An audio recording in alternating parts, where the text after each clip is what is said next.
Continuar con la segunda charla de Damián hoy día. Muchas gracias, Damián. Vamos, por favor.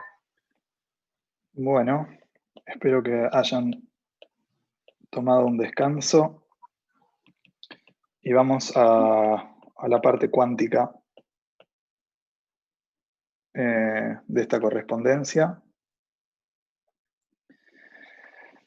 que es el modelo de SYK.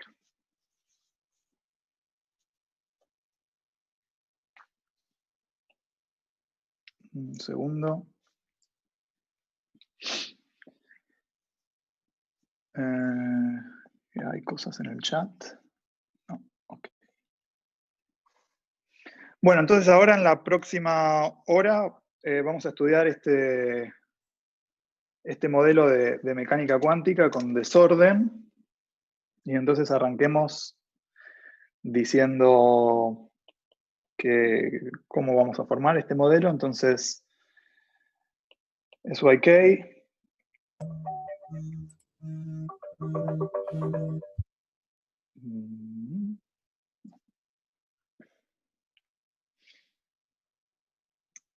es un modelo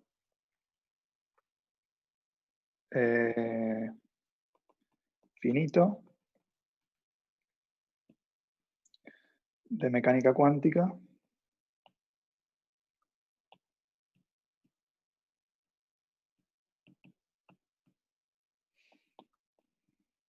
con desorden. Y el desorden vamos a ver qué quiere decir en un rato, pero la idea es que vamos a empezar con n fermiones que van a ser de Majorana. Ahora los vamos a construir.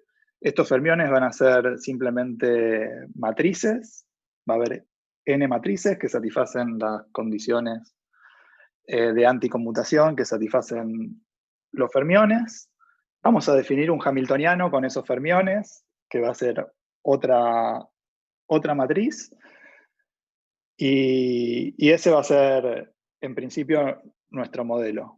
Entonces, de vuelta, volviendo un poco a lo que dije en la primera clase, vamos a, de alguna manera, evitar el problema de la mecánica cuántica, la teoría cuántica de campos, para en lugar tener un sistema de n grados de libertad. Después vamos a estar interesados en tomar el límite de n yendo a infinito, pero en principio, para un n más o menos grande, según el poder que tenga mi computadora, yo podría poner todas estas matrices, multiplicarlas, diagonalizarlas, encontrar el espectro del hamiltoniano, resolver el sistema, calcularme funciones de correlación, ver cómo evoluciona en el tiempo, etcétera, etcétera. Y de hecho, eso se puede hacer. Y vamos a ver que este sistema particular de SYK tiene muchas interacciones, donde todos los fermiones interactúan con todos los fermiones de una manera más o menos aleatoria. Y lo que sigue, que es esto del desorden, es que los couplings los vamos a tomar aleatoriamente, pero después vamos a hacer un promedio sobre todas las posibles realizaciones del sistema. Y entonces toda esta cosa la vamos a analizar en el límite donde la cantidad de fermiones es muy grande y en el límite donde las interacciones son muy fuertes, y vamos a ver que nos van a aparecer muchas características parecidas a las que nos aparecían en gravedad. Ese es el plan un poco ambicioso de esta clase. Vamos a ver hasta dónde llegamos y si no, lo seguiremos mañana. Pero arranquemos entonces. Los protagonistas de esta clase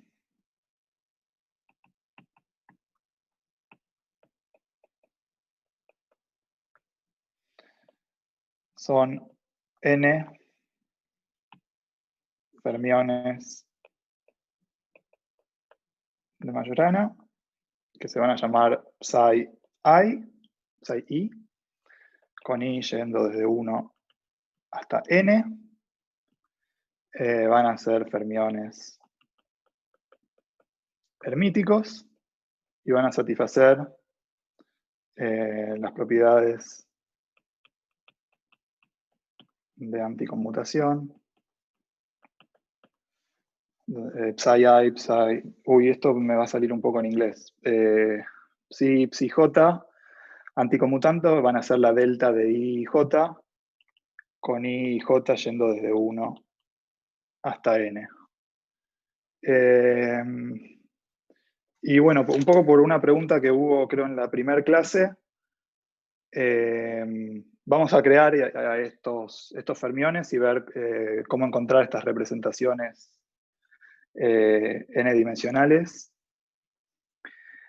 La idea es que sabemos hacerlo para los fermiones complejos, entonces nos vamos a crear fermiones complejos haciendo combinaciones lineales de estos psi. Entonces, bueno, vamos a suponer que n es par, entonces lo vamos a escribir como 2k, con k un número natural. Y entonces vamos a definir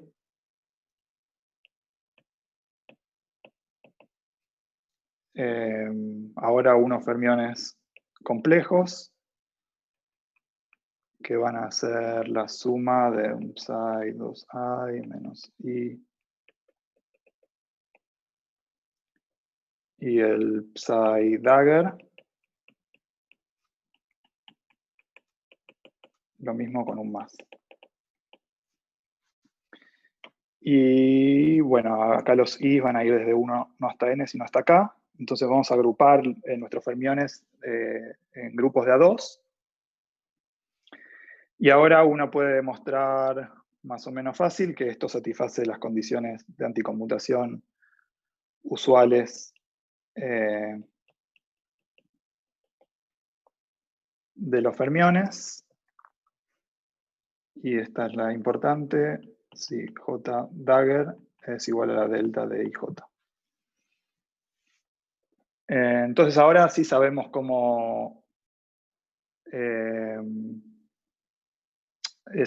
crear una representación de esto. Empezamos definimos un vacío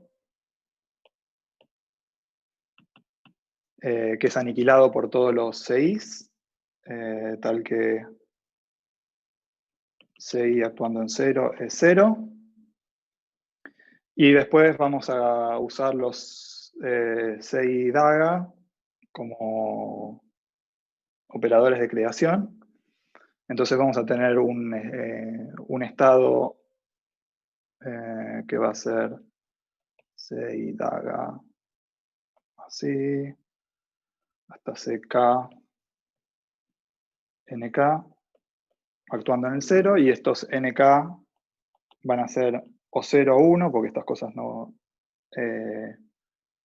pueden estar más de 2 juntas. Entonces o tengo un CDAGA o no lo tengo, y estas son todas las posibles combinaciones. Entonces de acá es fácil ver que la dimensión del Hilbert space, del espacio de Hilbert, es 2 a la k. Tengo k de estos Cs, entonces va a ser 2 a la k, que es 2 a la n sobre 2.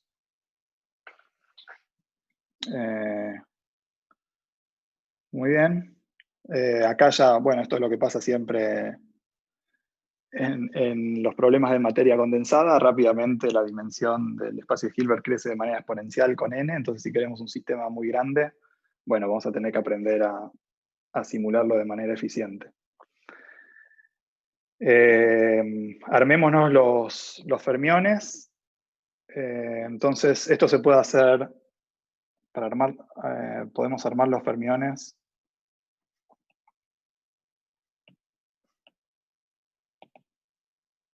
de manera recursiva.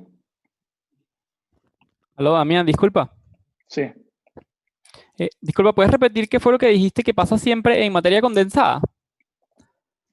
Sí, que en general estudiamos sistemas que tienen un número grande de grados de libertad. Y entonces el espacio de Hilbert crece exponencialmente con ese número. Entonces, si uno quiere hacer una simulación de eso, cuando el número n se va a infinito, la complejidad que tiene eso se vuelve exponencial. Ok, ok. Por ejemplo, vas a tener un hamiltoniano que tiene dimensiones que crecen exponencialmente con n, y si tenés que, no sé, diagonalizar ese hamiltoniano, se te va a hacer cada vez más difícil. Ok, gracias.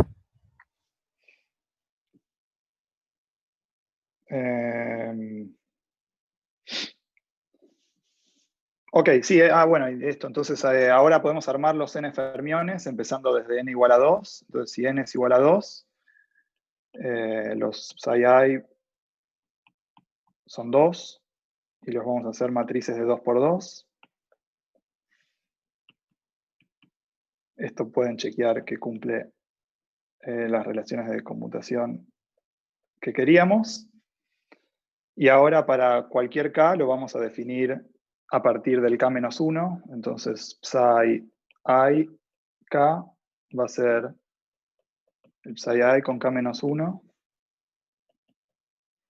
Y le vamos a multiplicar por estas matrices que van a ser las matrices de Pauli. Acá vamos a tener n-2 de estos porque tengo en k-1 tengo n-2 psis, y después tengo que agregar 2 más. Entonces voy a agregar el n-1, que va a ser, bueno, vamos a poner una identidad acá, 0, 1, 1, 0, y el psi n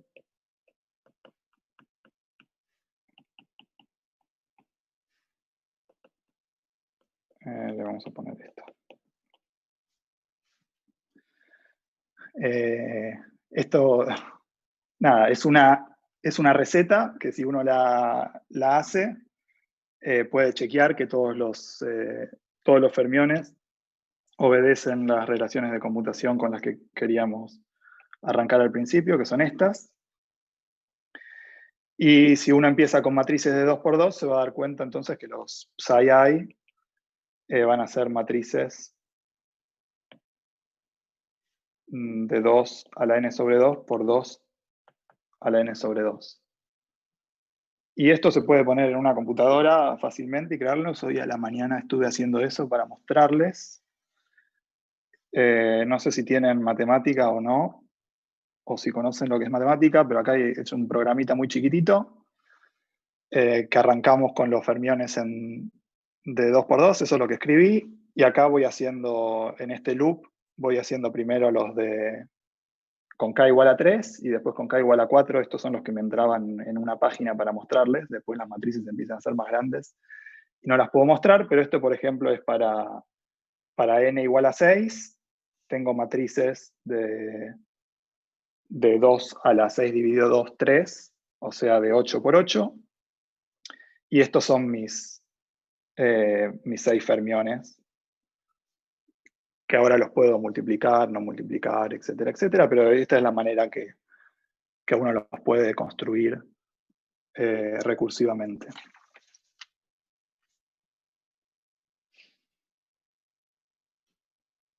Bueno, y ahora una vez que tengo los fermiones, ahora tengo que decir cuál es el hamiltoniano.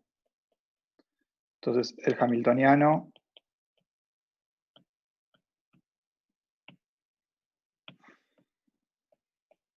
de SYK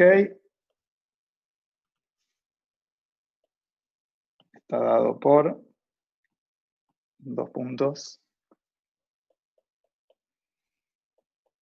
Y acá vamos a sumar desde 1 menor que y bueno, vamos a escribir primero lo que vamos a hacer y después la suma. Tenemos estos n fermiones y los vamos a agrupar en grupos, en principio de 4, I, J, K, L. Y cada uno de estos grupos va a estar multiplicado por un coupling, J, y JKL. Y vamos a sumar todos con todos. Y JKL, como estas cosas. Ahí. Como estas cosas son antisimétricas, los Jotas tienen que ser antisimétricos también. Bueno, sí, eso. Y este es mi hamiltoniano. Guille, creo que tenés una pregunta. Y ya que me pediste que preguntara algo. Para que sepa que no se están durmiendo.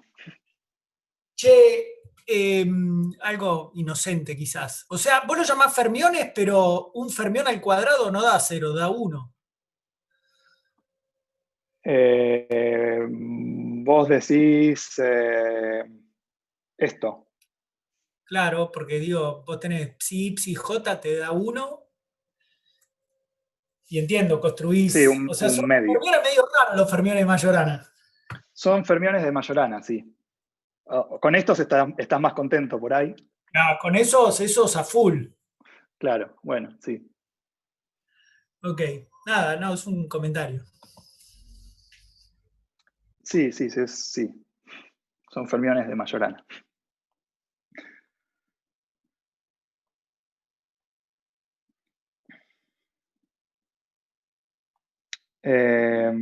Bueno, acá tengo mi hamiltoniano, que también es una matriz H.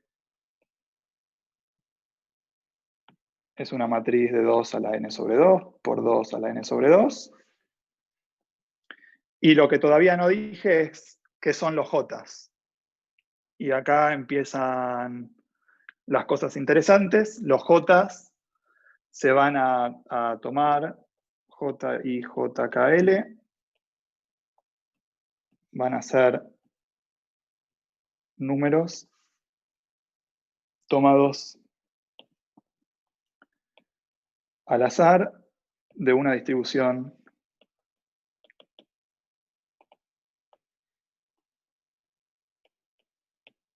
gaussiana con media 0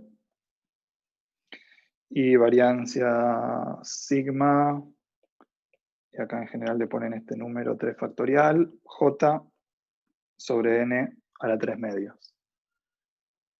Y en un rato vamos a ver por qué el n a la 3 medios aparece acá de esta manera. Y lo otro es que j, bueno, nada, j es un parámetro que está acá, que lo vamos a poder elegir, y va a ser como va a ser el coupling de nuestra teoría. Porque lo que vamos a hacer es, una vez que tenemos una realización de nuestro hamiltoniano, haremos la cuenta que tengamos que hacer y después vamos a promediar sobre todas las posibles realizaciones, todos los posibles J y JKL que se pueden elegir. ¿Se entiende?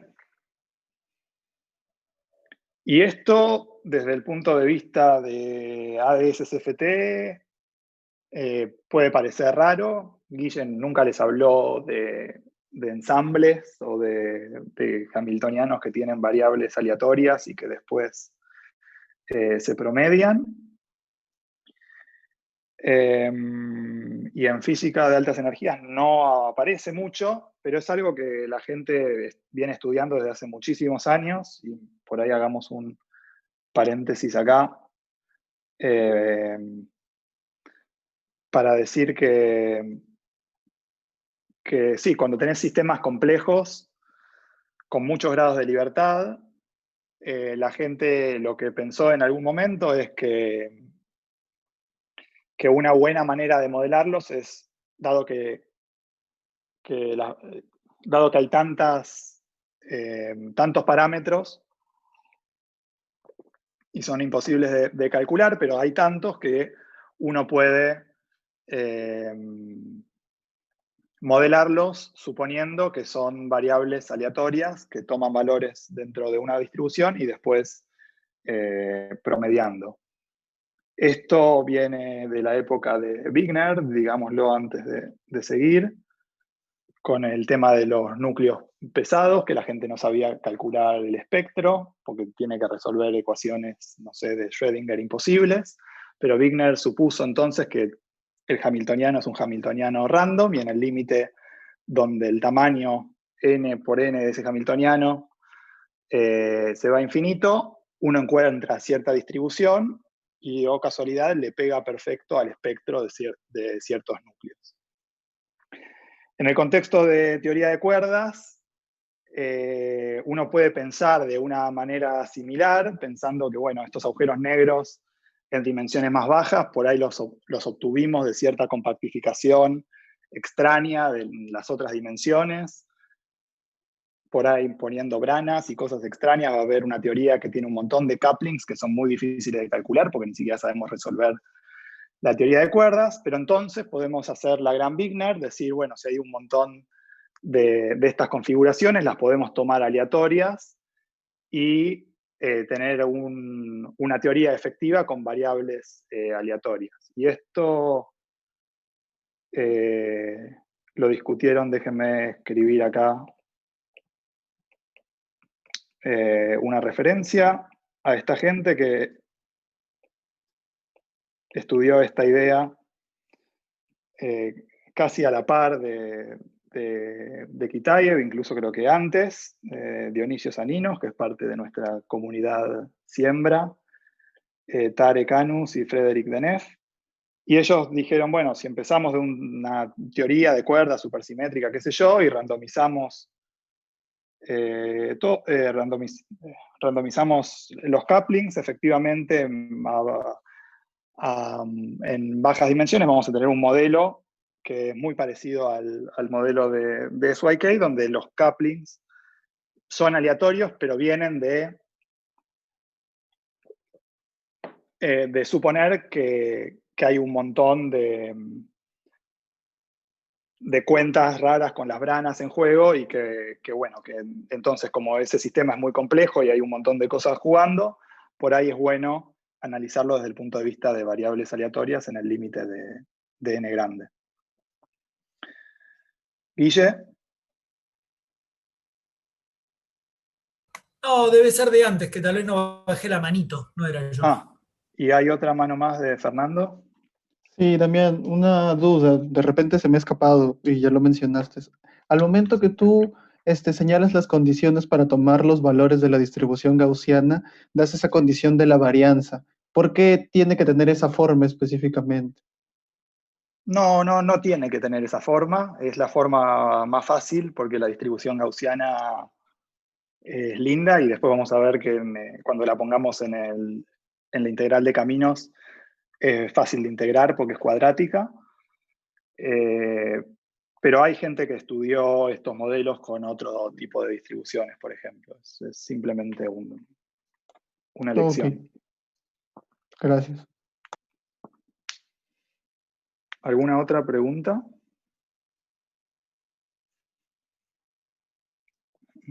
¿Cómo estamos de tiempo?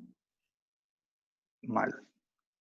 Bueno, y lo último que quiero decir es que también se puede estudiar el sistema de SYK considerando interacciones entre Q fermiones. Entonces acá vamos a tener J1 hasta J y Q. Y vamos a tener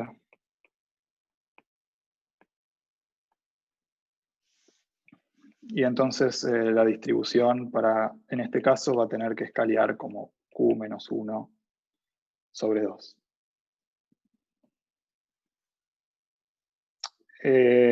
Este Q lo digo porque el Q igual a 4 es el modelo que dijo Kitaev inicialmente en su charla, pero en principio podemos tener cualquier Q que querramos, y en particular en el límite de Q yendo a infinito.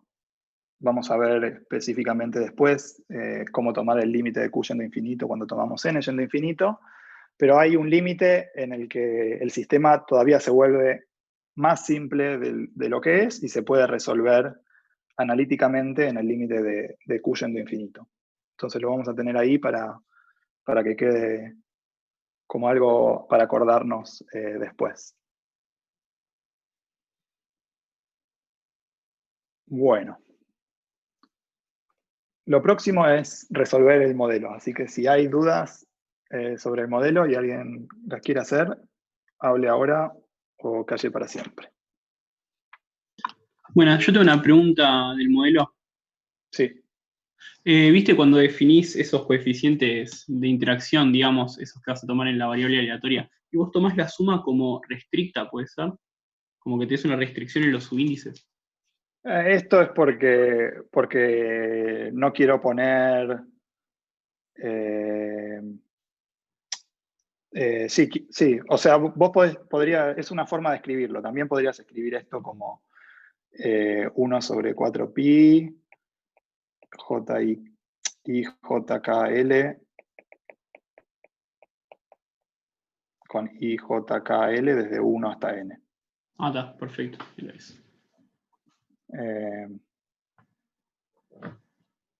Los J tienen que ser antisimétricos cuando cambias cualquiera de las dos cosas para que el signo que te aparece cuando cambias los fermiones se vaya, digamos. Pero después hacer la suma como de la manera que quieras. O sea, siempre hay un factor que cuenta. Siempre en esto aparecen combinaciones de cómo ordenar todos los índices, pero esos son factores factoriales que aparecen por todos lados. Y después también déjenme decir, ya que estamos hablando de esto, es que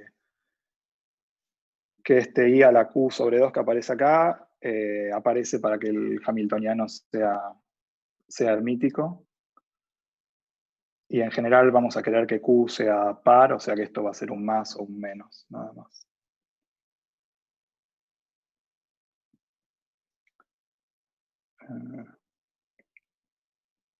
Bueno. Entonces vamos a...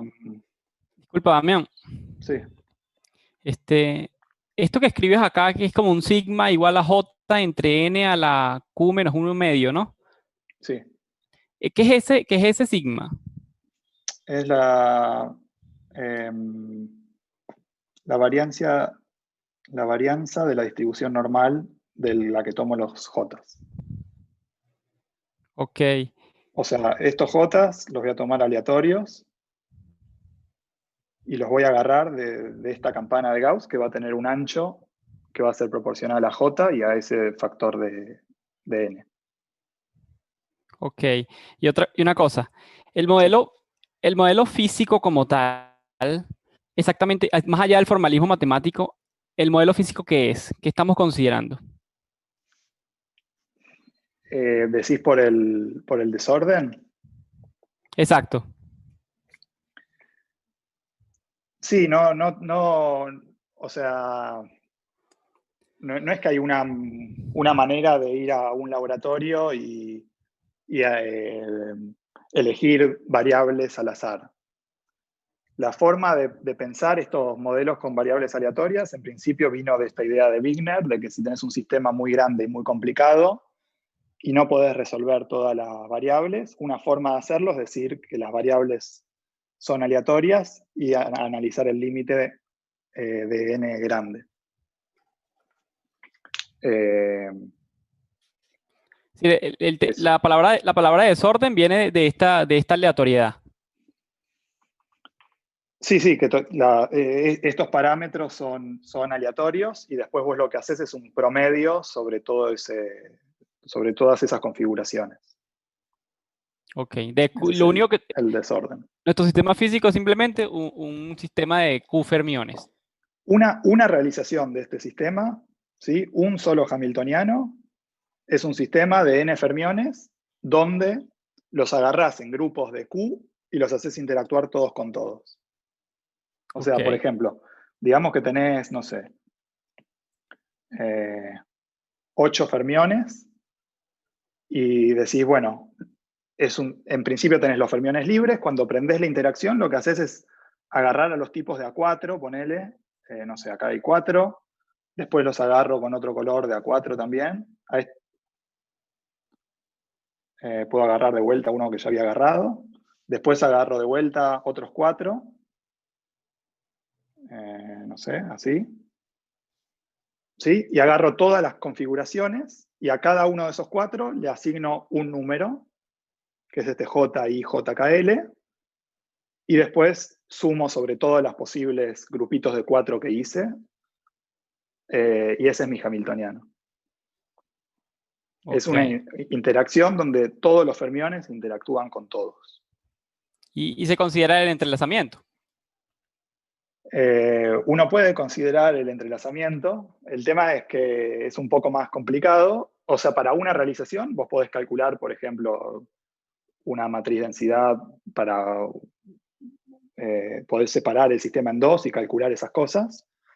Cuando haces el desorden y promediás sobre todas las posibles realizaciones, se hace más complicado el sistema. No es un sistema cuántico como lo conocemos nosotros, pero es un sistema promediado. Okay. Entonces hay que tener un poco más de cuidado con qué vamos a llamar entrelazamiento y esas cosas. Ok. Gracias, Damián. De nada. ¿Hay otra pregunta más? ¿Lucas? Sí, ¿qué tal, Damián? Una consulta, ¿este hamiltoniano es el hamiltoniano total o la parte de interacción? En el sentido de si tienen o no dinámica estos fermiones. Sí, o sea, los fermiones libres sin interacción son fermiones libres, y ahora vamos a calcular la función de 2 puntos, y esto te va a decir que la función de 2 puntos no depende del tiempo. La dependencia temporal va a venir a partir de esta interacción no trivial. Pero o sea, sí, eso. Tenés fermiones libres que si no hay interacción tienen h igual a 0, o sea que no evolucionan en el tiempo, y podés calcular la función de 2 puntos, y es signo de tau, y listo. Okay, o sea, no es que uno considera términos de cinéticos, digamos. Y un poco también iba a relacionar la pregunta con si son masivos o no, porque, bueno, mecánica cuántica no relativista, la masa aparece usualmente en el término cinético, y si acá no estaba, la pregunta era también si tenían masa o no estos fermiones, o si es algo que emerge.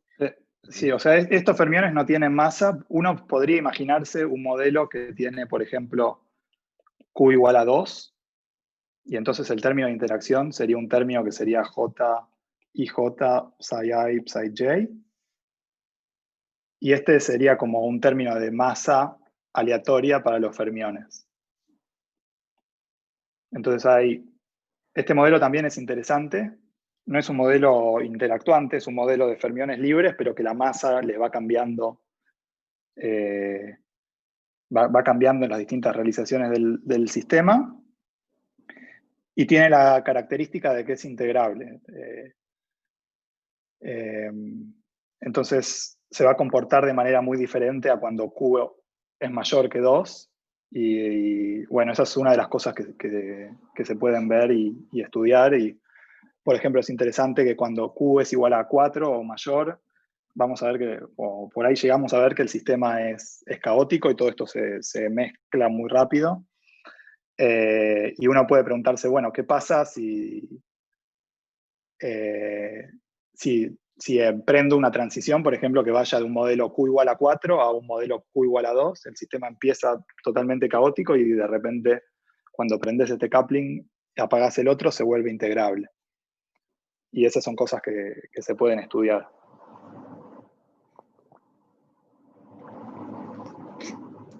Ok.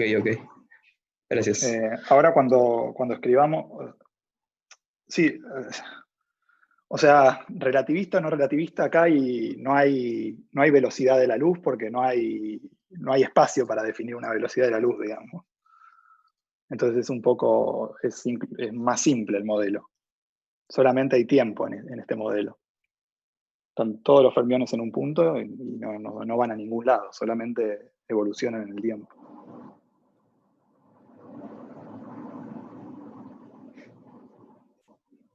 Ok, muchas gracias. ¿Alguna otra pregunta? Está bueno que hagan preguntas porque así no los pierdo. Bueno, entonces vamos a resolver SYK en el límite de n yendo a infinito. Hay dos maneras de hacer esto. Una manera que es la correcta. Bueno, las dos son correctas. Hay una primera manera que es con la integral de caminos, el path integral, que es una manera que vas haciendo paso por paso lo que sabemos hacer y nos da un resultado que se puede hacer. Y hay otra manera que es a la diagrama de Feynman.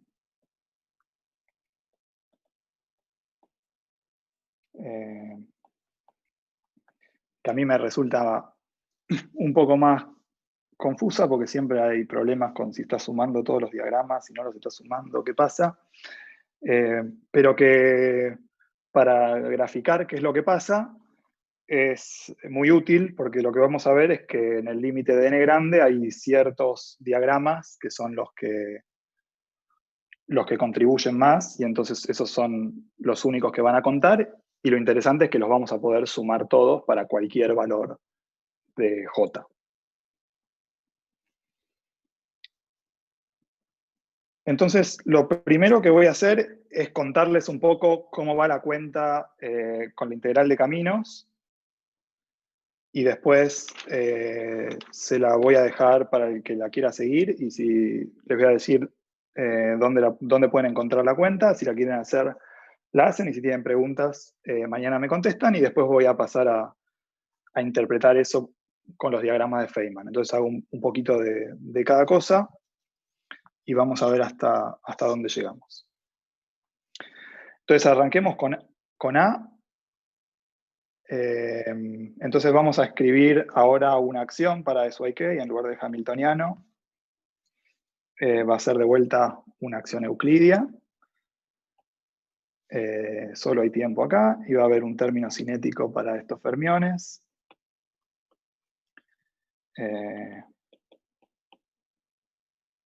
¿Sí?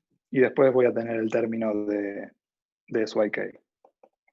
Y J, el término de interacción.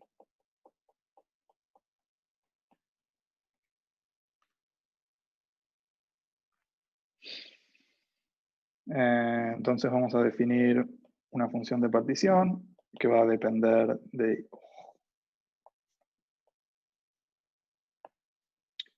I, J, K y L. Lo que tenemos que hacer es integrar sobre todos los fermiones en la integral de caminos a todos los tiempos pesados con la acción de SYK. Y esto es para una sola realización. Ahora lo que nosotros vamos a querer hacer es tomar promedios sobre todos los posibles couplings J.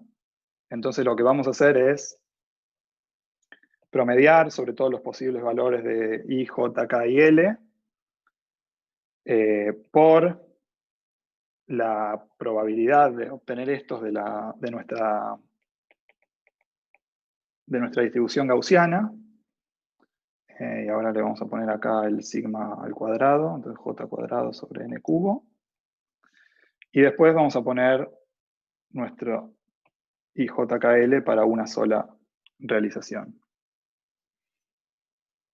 Y esto es lo que vamos a estar interesados en calcular siempre en nuestro modelo, o sea, promedios sobre todos los posibles J. Hay un caveat a esto de, por ejemplo, ¿qué pasa si queremos calcular ZZ ¿qué tenemos que hacer? Tenemos que calcular Z una vez, calcular su promedio y después multiplicarlo 2 veces. O calculo ZZ para una sola realización y después promedio.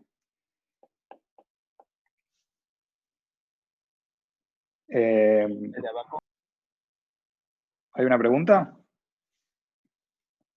No. Bueno, resulta que es una muy buena pregunta. No todos los sistemas tienen estas dos cosas iguales, pero en el límite de large n resulta que estas dos cosas son iguales, y entonces en general vamos a hacer esta porque es más fácil. Calculamos una vez Z, la promediamos y después con eso calculamos todo lo que queremos.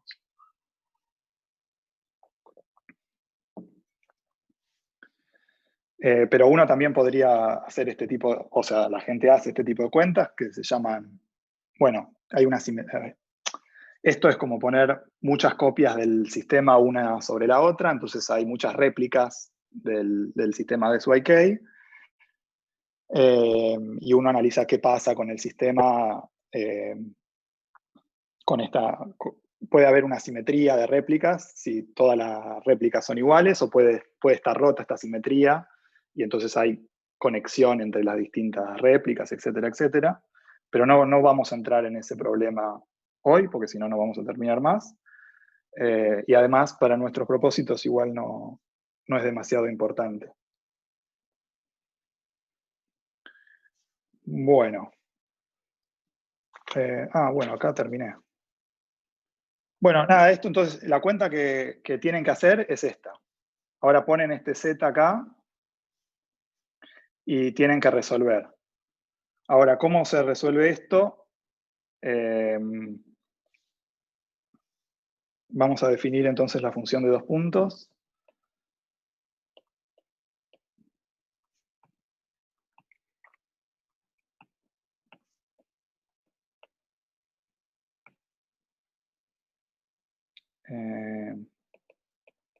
G y J a 2 tiempos.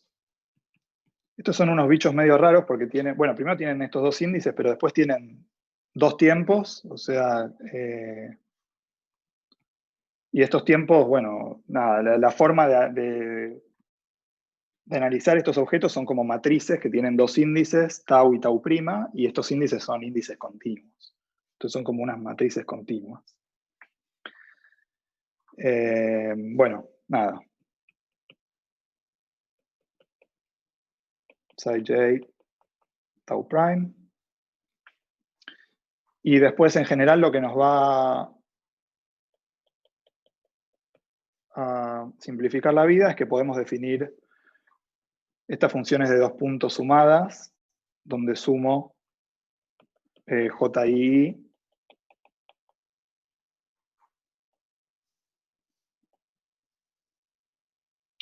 para todos los is desde 1 hasta n. Y la idea de cómo sigue esta cuenta, bueno, si la quieren ver, esto es sección 4.3 de las notas de Gabor que escribí en la primera clase. Y la idea es que ahora queremos meter en el path integral, queremos meter este g. Entonces lo vamos a meter como un multiplicador de Lagrange. Vamos a meter una identidad en este z. Y después, como todo es gaussiano, j solamente aparece al cuadrado y en el hamiltoniano solo aparece de manera lineal en la acción. Entonces podemos hacer esta integral directamente y nos va a quedar un choclo que va a depender de los psis. Vamos a meter este g como un constraint y después, como los fermiones de vuelta van a aparecer todos de manera cuadrática, los vamos a poder integrar y nos va a quedar una acción efectiva para este g y el multiplicador de Lagrange que se va a llamar sigma, que también va a depender de 2 tiempos y vamos a tener una acción efectiva para g y para sigma, que suele llamarse la acción de g sigma. Y ahora vamos a encontrar las ecuaciones de movimiento de esta acción calculando diagrama de Feynman y sin saber cuál es esta acción efectiva.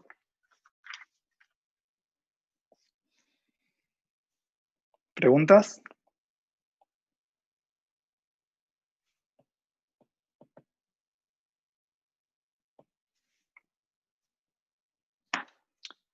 Bueno.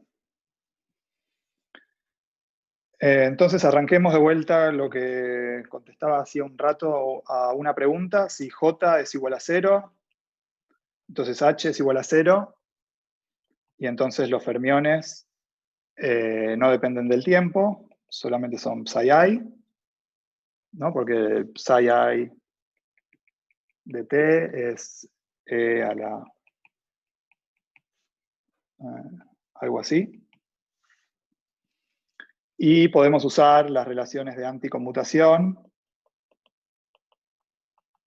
para calcular la función de 2 puntos, que va a quedar G y J libre, delta y J, por el signo, bueno, este signo va a aparecer acá, y después puedo sumar todo, y me va a quedar, bueno, 1 sobre n, suma de G y I, va a haber n de estas cosas, entonces los n se cancelan, y acá empezamos a ver cómo los n se empiezan a cancelar, y nos queda esta G free, que es un medio del signo de t. Nada, es una cuenta simple y nos dice cuál es la función de 2 puntos cuando J es 0. Y ahora lo que vamos a hacer es perturbaciones para J chiquito. Entonces vamos a tener, para cada realización del sistema, vamos a hacer perturbaciones en los J, y entonces vamos a tener un propagador libre,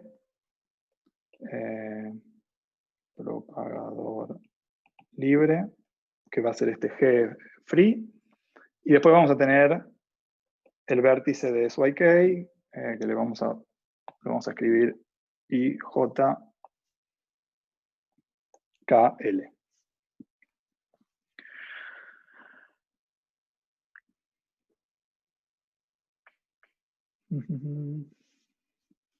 Bueno, nada, y como les decía antes, los Jotas, esto va a ser importante.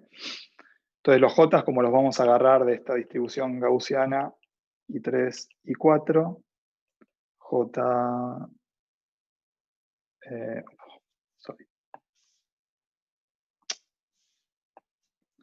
es un lío de signos esto.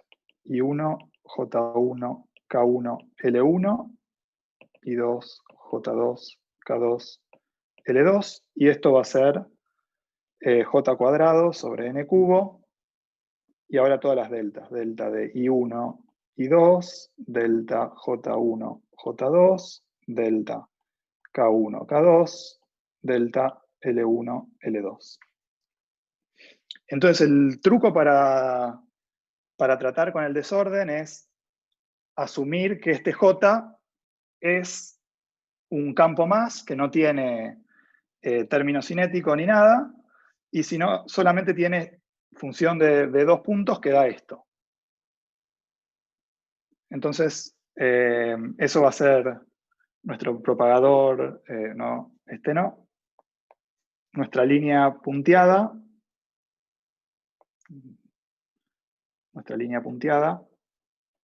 va a ser este J. Ahora vamos a ver cómo funciona. Entonces arranquemos, 10 minutos, ok.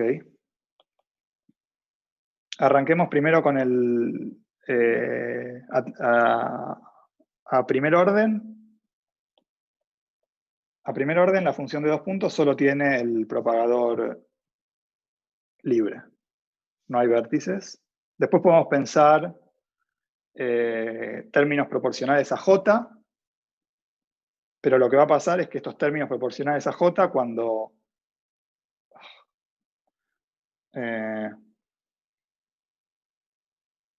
los promediemos con respecto a J, van a dar 0, porque solo va a aparecer el valor medio de J, y esto es 0. La media de la distribución la estamos centrando en 0, entonces estos diagramas no nos sirven, entonces solamente vamos a tener términos que tengan 2 o cantidad par de vértices.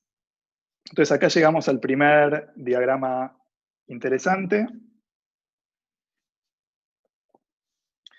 Si tenemos 2 vértices, bueno, el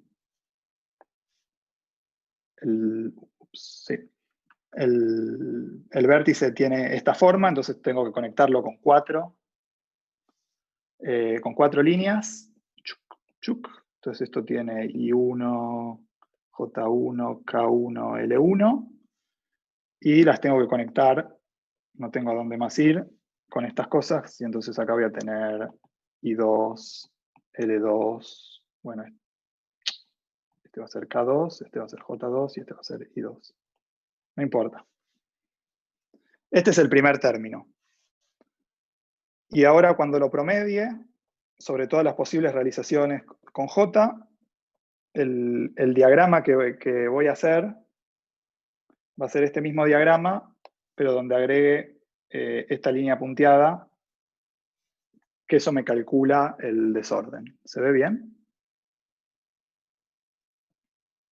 Es una forma de escribir las cosas que nos va a resultar muy útil dentro de muy poquito. Disculpa, Damián, una pregunta. Sí, Bueno, en el caso del hamiltoniano que tú construiste, tienes 4 campos de Majorana, ¿no? ¿Correcto? sí. Entonces, mi pregunta iba, el comportamiento que tú observas, por ejemplo, para este modelo donde tienes 4 campos, es similar a si yo considerara otros hamiltonianos con un menor número o mayor número de fermiones de Majorana, o qué cosas se pueden observar ahí. Sí, o sea, hay 2 comportamientos. Uno es el Q igual a 2 y el otro es el Q mayor que 2. Cuando Q es igual a 2, el sistema es integrable y se va a comportar de una manera. Cuando Q es 4 o más, el sistema se va a comportar de una manera más parecida a la gravedad. Después también hay otros modelos donde podés incluir fermiones complejos, podés hacer supersimetrizar el modelo, podés hacer un montón de variables de este. Este es como este es el que dijo Kitaev en sus charlas, el primero, y después la gente estudió un montón de diferentes modificaciones. Pero No, continúa, disculpa. sí. Calculemos entonces este término. Tenemos la función de 2 puntos para las Jotas, con todas las deltas. No las voy a escribir porque no terminamos más. Y después tenemos estos Gs que bueno, voy a tener estos 3 Gs y ¿cómo es? Sí, voy a tener estos 3 Gs que se van a contraer con las deltas, y al final voy a tener G cuadrado sobre N cubo, G I, G JJ, G KK.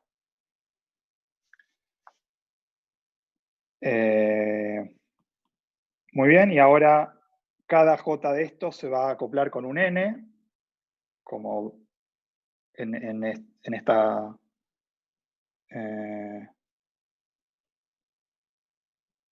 fórmula de acá, y entonces se me van a ir los Ns, y me va a quedar que este término simplemente va como J cuadrado por N a la 0.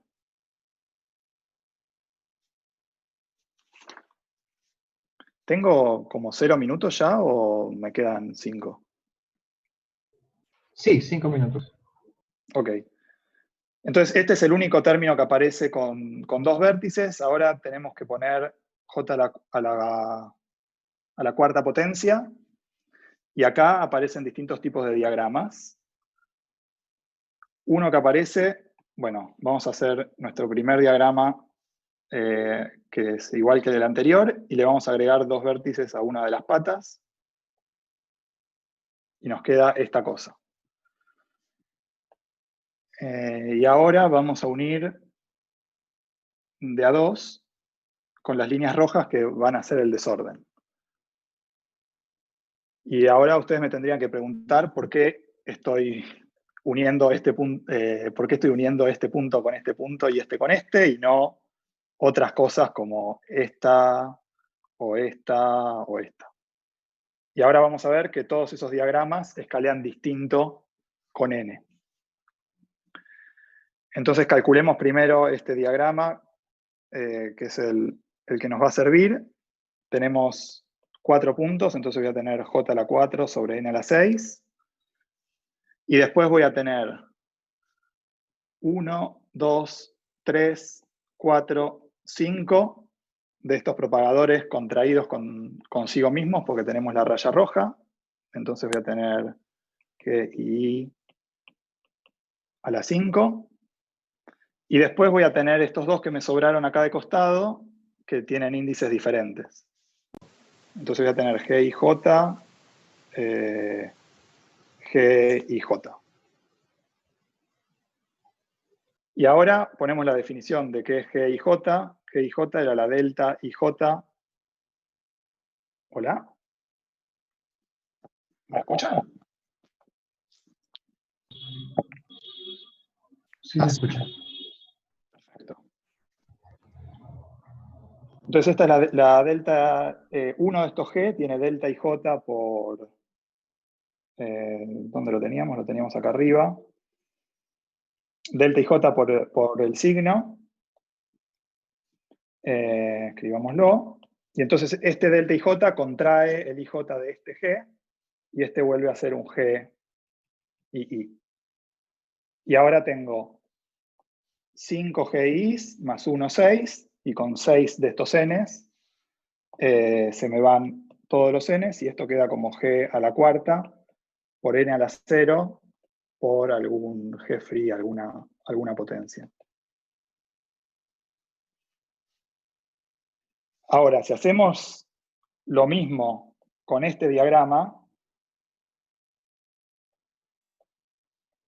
y ahora unimos los términos así, bueno, tenía pensado hacer la cuenta, pero no voy a llegar. Lo que uno puede demostrar es que esto va como j a la cuarta, pero no se contraen todos los g's, y entonces nos queda un n cuadrado acá en el denominador. Entonces, este término se va a 0 cuando n tiende a infinito. Si quieren, para mañana traten de contraer todas las deltas de manera apropiada y fíjense si les da este caleo, si no, mañana lo vuelvo a hacer. Y hay muchos más términos. Acá una persona decidió sentarse y escribir todos los posibles diagramas que tienen cuatro vértices, que son estos. Y lo maravilloso, si se quiere, de este sistema es que en el límite de n grande hay solo muy pocos diagramas que contribuyen. Uno es el que ya vimos antes, otro es el que les mostré recién, y otro es este. De todo el resto se va a ir a 0 cuando n se va a infinito. Y fíjense que estos tienen una forma muy particular, que tienen, bueno, a alguien se le ocurrió que estos diagramas tienen forma de melones, y entonces se llaman diagramas melónicos, y en el límite de n yendo a infinito, los únicos diagramas que van a contribuir son estos diagramas melónicos. En la próxima clase, o sea, en total, si vamos a querer calcular la función de 2 puntos entera, esto va a ser el libre más un melón más 2 melones, y también vamos a poner melón, melón, y así sucesivamente. En la clase que viene, mañana, lo que vamos a hacer es analizar esta suma y ver que la podemos sumar, la podemos sumar entera. O sea, podemos hacer la suma desde J0 hasta J infinito, y eso va a dar un sistema de ecuaciones que se llaman ecuaciones de Schwinger-Dyson, y que las vamos a poder resolver y vamos a poder encontrar a leading order para n grande la función de 2 puntos, pero ya no perturbativamente, sino sumando toda la serie. Y esto es bastante raro en mecánica cuántica, que tengamos ejemplos de sistemas que podemos resolver para todo valor del coupling. Y es por eso que, bueno, SYK está bueno, porque, bueno, después vamos a ver cómo son las soluciones y vamos a ver que se parecen mucho a las de ADS2, pero ya tener un sistema que podemos resolver para cualquier valor del coupling, incluso en el límite de n yendo infinito, es algo bastante remarcable. Creo que ya estoy pasado de tiempo por lejos. No por tan lejos. Así que voy a resumir. Bueno, lo digo de vuelta, no lo escribo. Estudiamos SYK. SYK es un sistema de fermiones con desorden. Tenemos n fermiones de Majorana que interactúan de una manera muy particular, todos contra todos, con interacciones que son aleatorias, y después lo que hacemos es un promedio sobre todas las posibles configuraciones. Resulta que este sistema, en el límite cuando n se hace muy grande, por su estructura, se puede resolver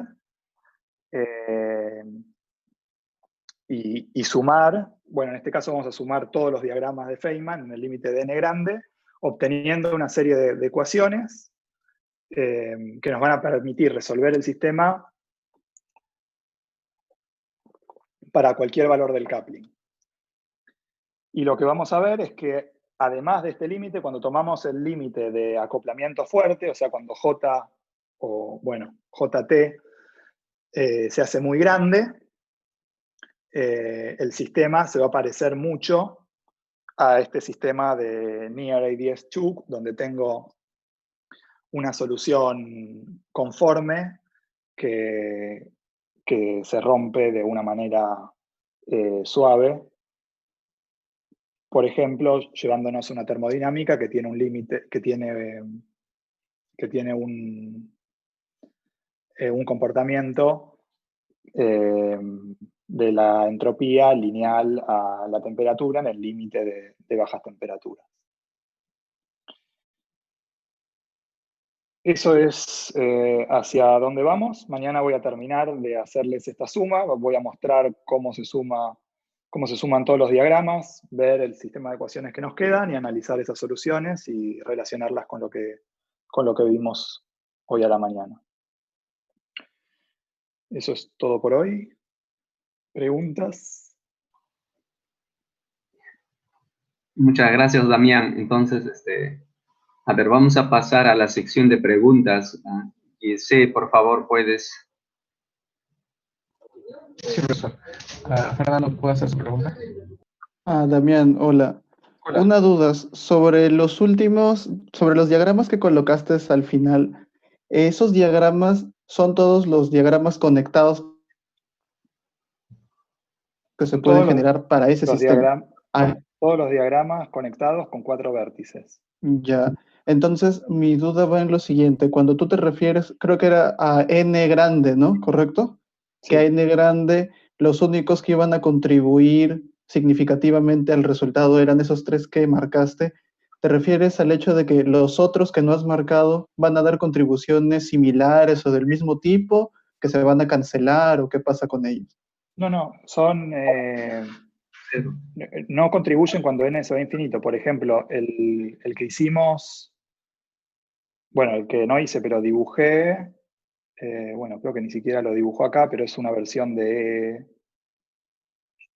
Es una versión de este. No, es este. este de acá, perdón. Y si calculás este diagrama, contrayendo los índices como se debe contraer, lo que vas a ver es que este diagrama va como j a la cuarta, porque tiene 4 vértices, pero después tiene 1 sobre n cuadrado.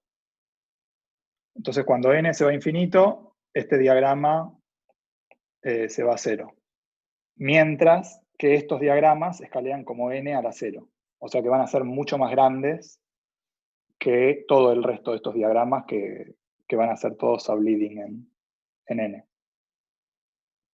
¿Con eso te refieres como al factor de simetría o algo por el estilo del diagrama?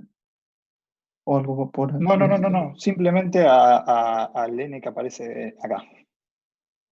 Ok. De hecho, de estos, bueno, va a haber por ahí muchos diagramas que los podés todos escribir como este. Pero sí, la propiedad que tiene es que si calculás cuánto vale este diagrama, lo que vas a ver es que en el límite de n grande se va a 0, no contribuye. Claro. Por Ok. cómo está, por cómo es el diagrama, digamos. Por cómo estás haciendo el desorden. Ya. Si vos querés hacer el sistema n finito, tenés que calcular todo esto y todos van a tener, depende del valor de n, van a tener contribuciones que son por ahí comparables. Ya. Pero cuando Ok. tirás n a infinito, el sistema se simplifica y ponele, acá en principio tendrías 12 diagramas y te quedan solo 2 que contribuyen. Ok. Listo. Muchas gracias. Y una cosa más es que no solo eso, no solo que quedan pocos diagramas, sino que ya pueden ir viendo acá que aparecen como de una forma bastante sugerente de que hay cierta iteración que se va a ir repitiendo. O sea, yo sin decirte lo que viene, vos casi que me podrías decir cuáles son los diagramas que contribuyen con 6 vértices, por ejemplo. Pero eso lo vamos a sumar mañana. ¿Puedo hacer un comentario, Damián? Que Sí. quizás es un resultado no trivial que tal vez les resulte sorprendente. El hecho de que lo que está diciendo Damián es más general que esta teoría, es la técnica del Largen. Es una cuestión que se dio cuenta Toft en los 70. Cuando vos tenés una teoría y la teoría tiene constante de acoplamiento, vos haces una cuenta perturbativa y lo que estés calculando, el scattering, la función de partición, va a depender de tu constante de acoplamiento, o sea, va a ser una función no trivial de tu constante de acoplamiento. Eso es en cualquier teoría de la vida. Puede haber cuando vos tenés una teoría donde además de tu constante de acoplamiento tenés otro parámetro, que acá es n, el número de fermiones, y vos empezás a pensar la cuenta que estás haciendo, cómo depende de n, en realidad tenés dos parámetros. Tenés tu constante de acoplamiento y tenés n, y vos podrías cambiar el número de fermiones. En las cuentas que nosotros hacemos en teoría de gauge, cambiás el tamaño de la matriz. Entonces la pregunta que se hizo Toft es ¿cómo dependen estas cosas de G y de n? Bueno, dependen de una cierta manera. Van a tener una forma funcional. Lo que él se avivó es que a veces vos podés decir, hago la constante de acoplamiento yendo a 0 y n yendo a infinito de una cierta manera muy particular, que es lo que dijo Damián cuando puso cómo iba a ser la correlación de 2 puntos, y él dijo que eso iba a ir como j sobre n a una potencia muy tuneada. No me acuerdo, 3 medios, no me acuerdo cómo es, ¿no, Damián? Sí, j cuadrado sobre n cubo. Vos hacés n a la 3 medios como lo hizo él, no me acuerdo, n cubo, no sé. Cuando él puso que va como j cuadrado por n cubo, él lo que está haciendo es ajustando bien de manera precisa que ese n cubo va a cancelar un n cubo que va a aparecer de los diagramas, porque los diagramas no tienen una potencia más alta que n cubo. O sea, va a tener n cubo y después subleading, n cuadrado, n. O sea que cuando él haga n yendo infinito, se queda con el diagrama que tenga leading behavior en n. Esa es la técnica del Largen. Sirve, ahí la está aplicando en este caso, en teoría de matrices se aplica de otra manera. Es un truco que si vos ajustás la constante de acoplamiento de una manera muy tuneada, que tenés que, esto él entró por la ventana, es eso que puso Damián, J cuadrado sobre N cubo. Eso es una cosa que uno tiene que mirar los diagramas e identificar cuál es la buena potencia con la cual tiene que ajustar las cosas. Y cuando uno hace eso, todos los diagramas que mostró Damián se van todos a cero excepto 2. Y obviamente, si vos tenías que hacer una teoría y tenías que sumar 40 diagramas y haciendo este truco, la teoría resulta no trivial. Porque si él hubiera puesto n cuarta, todos los diagramas se van a cero. Si él ponía n cuadrado en el denominador, iba a haber más diagramas. Ese n cubo fue muy preciso. Nada, ese era mi comentario. Como para que quede claro que esto es una técnica general, se usa en un montón de contextos. Sí, una cosa que yo podría haber hecho es, digo, bueno, tengo este diagrama, calcularlo, y bueno, voy a ver que tengo, por ejemplo, 3 propagadores acá. No, algo así. Y acá, o sea, podría haber dicho, por ejemplo, supongo que JJ va como J cuadrado por alguna potencia de n que no sé el número. J a la n a la algún número. Entonces acá me iba a aparecer este J cuadrado a la n a un número, y cuando calculo esto me iban a aparecer, bueno, me iban a aparecer los 3 diagramas, los 3 propagadores acá.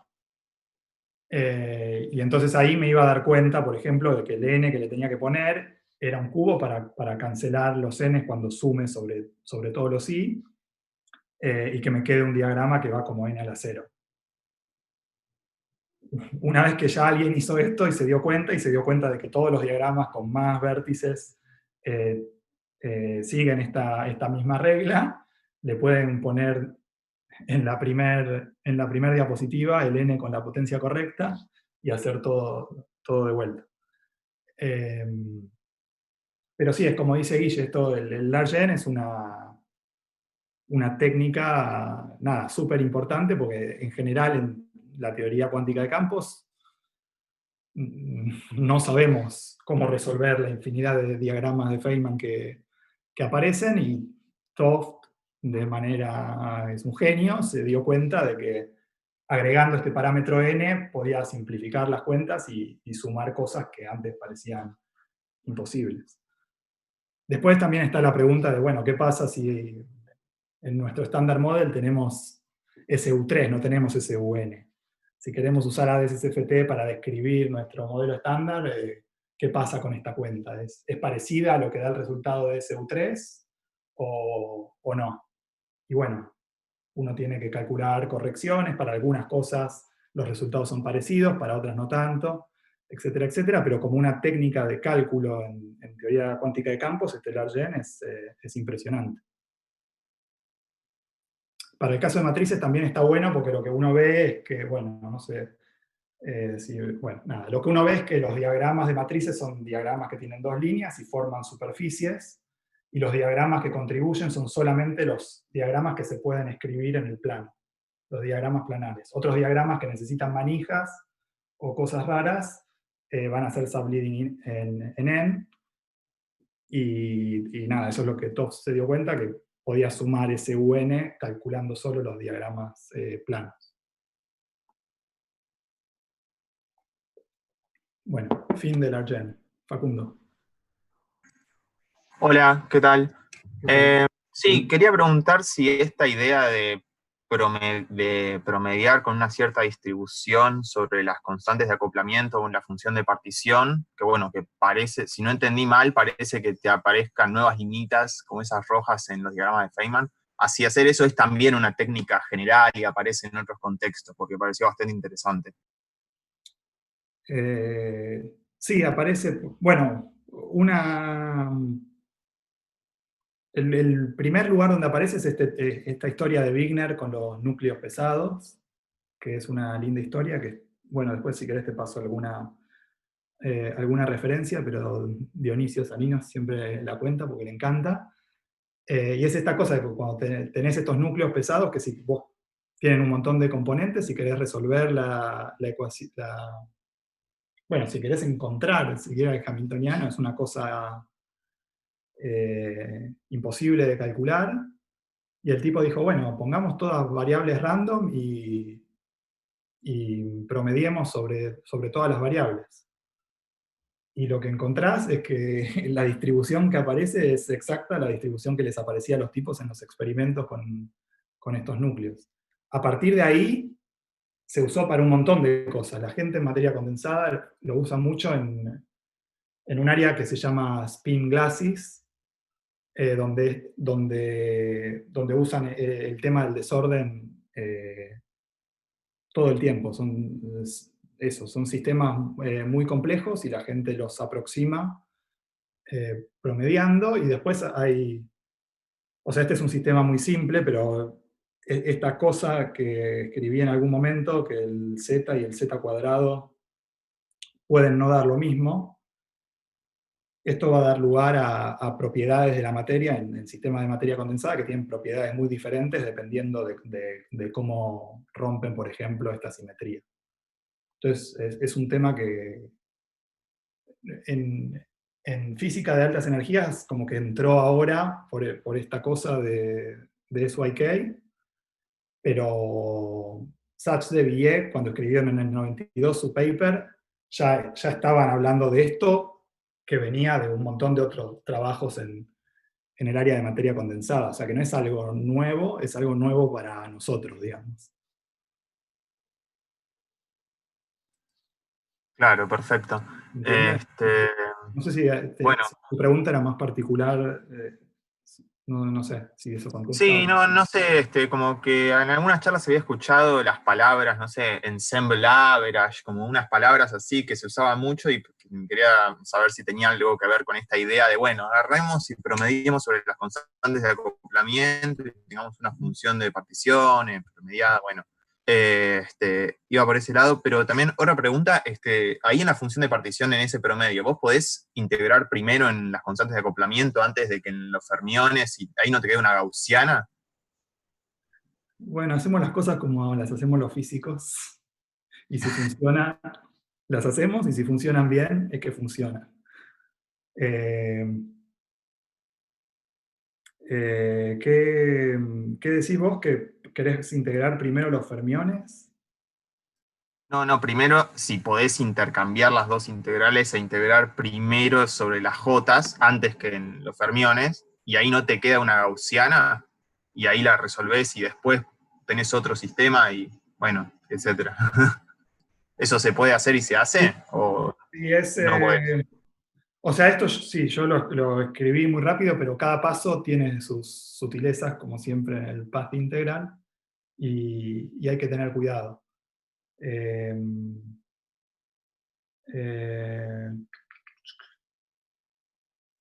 Ahora no me acuerdo exactamente qué pasa con dar vuelta el orden, pero...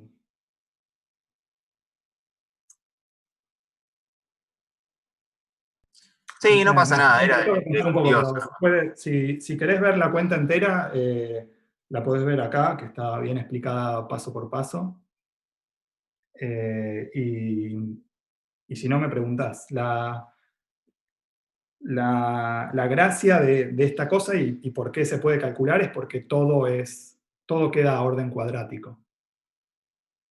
Cuando haces la integral sobre j es una cuadrática, porque en la acción aparece lineal. Después esta suma se va a acomodar de a pares, y después vamos a meter la función de 2 puntos como un multiplicador de Lagrange, y de vuelta van a aparecer siempre los fermiones agarrados de a 2. Entonces eso va a permitir que nos quede una...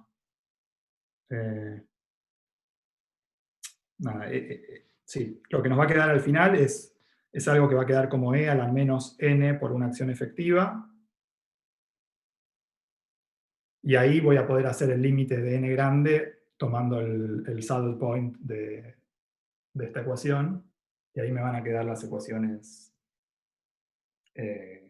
bueno, que vamos a ver mañana, pero son la misma ecuación que suman todos los diagramas que te estaba mostrando. Excelente, mil gracias. De nada. Cristian. Ok, gracias, Damián. Oye, ¿tú pudieras explicarme brevemente el diagrama? Que yo veo que parece que es obvio, pero no entiendo el diagrama. ¿Cuál de todos? ¿El Eh, primero? Por ejemplo, el primero, por ejemplo, ¿qué relación hay entre el diagrama con los J, los N? ¿Cómo deduces el diagrama? Sí. Van a ser todas como contracciones de Wick. Entonces, este es el diagrama, ¿sí? Y dijimos que tenemos JJ, va como J cuadrado sobre N cubo, y acá tengo las 4 deltas que contraen los índices del primer J con el segundo J. Ok. ¿Sí? Entonces ahora tengo que calcular. Tengo los dos vértices. ¿Sí? Esto me va a dar el J cuadrado ¿Eso sobre N qué cubo. significa? ¿Cómo? ¿Qué representan? ¿Estos Perdón, vértices qué representan? ¿los vértices? Sí, los vértices qué representan. Los vértices son la interacción. O sea, yo tengo mi modelo, ¿Aló? tiene fermiones libres, que son la rayita, ¿Oh? y tienen 4 fermiones interactuantes. Y después tengo el promedio sobre desorden, sobre los couplings. El promedio este lo voy a modelar en mis diagramas con una línea punteada. Ok. ¿Sí? Entonces, este diagrama tiene las líneas azules, que son propagadores libres, vértices, que son la interacción de SYK, y después un promedio sobre todos los posibles valores del coupling.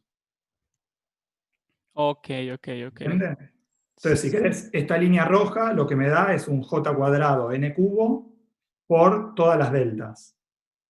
Bueno, pongámosle letras así lo ves bien.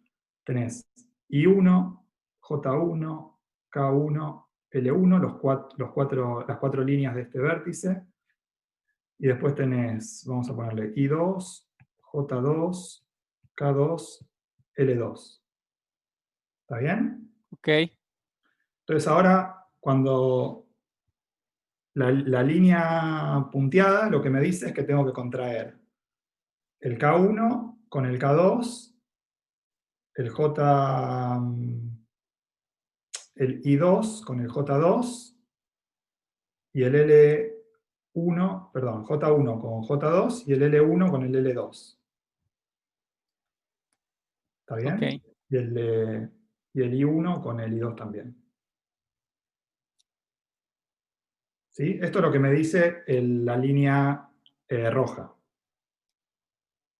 Ok, bien. Y después tengo estos 3 propagadores. Tengo G, J1, J2, G, K1, K2 y G, L1, L2.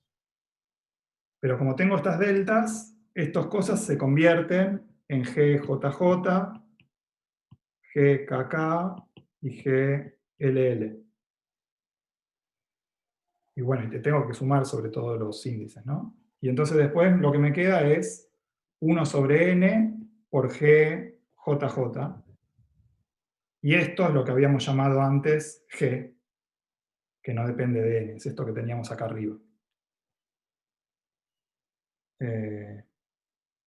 Esto de acá.